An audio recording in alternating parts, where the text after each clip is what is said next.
Hello and welcome to another tutorial by QuickSite.com. In this tutorial we're going to go over how to change or how to point your domain name to a hosting company's name servers. And basically what that is every computer out there that broadcasts files to the internet have a name like you and I do. And it's important that the internet understands through your domain name registrar exactly what computer it needs to go look off to find the files for your website. So that's what we're going to go over. If you go to QuickSite.com and go under domain names, you'll find that I recommend GoDaddy.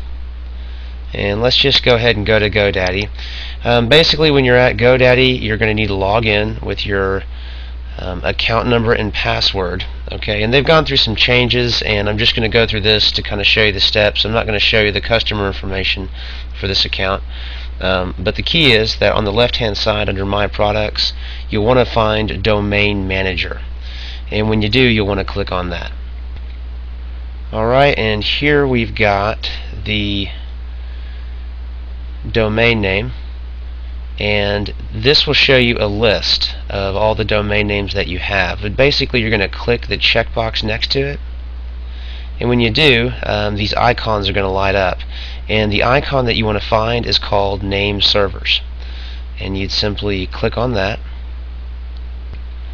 And when you do, this pop-up box window appears, and you'll want to make sure that Custom Name Servers is the one that is filled in, that radio button, and you have name server 1, 2, and 3. Typically you just need the first two, and whatever hosting company you have will have this information, and you'd simply copy and paste the name server into the first field and then the one into the second field, and oftentimes the only difference is the number 1 and the number 2 somewhere in the name of it. Once you complete that, hit OK. And of course it will submit these changes, and it says please allow a few minutes for the change to take effect. Okay. Sometimes they say that it can take up to 24 hours to propagate across the internet. Typically with GoDaddy I find it's a lot quicker than that, usually within 15 minutes. Again, that's no promise, but still that's pretty fast. And again, those are basically the steps. Now, depending on where you have your domain name registered at, you may have a completely different format. In fact, most likely you will. GoDaddy is kind of known for being a little complicated and confusing on the back end of things, but the steps are the same. Regardless of your registrar, you're going to have or you should have a way to select the domain name, administer changes to it, and one of those changes should be to rename your name servers.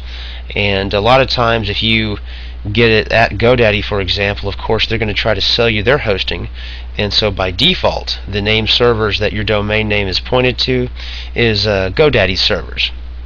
And if you're going to use their service, that's fine. Otherwise, whatever the other hosting company you choose to use, just input their name servers or the name of their computers. And if you think about it, that kind of lends to some flexibility as to if you need to change servers real quick. Or let's say you've got a site on hosting company A, and on their server holds all the files for site A, and then let's say you get a better site done on hosting company B on their servers. Well, all you got to do, it's like a switch that on an old Ford pickup, that you can choose which gas tank you want to draw from. Basically changing, or pointing your domain name to different name servers is kind of like flipping the switch to tell the internet to look off a different computer for the files of your domain name.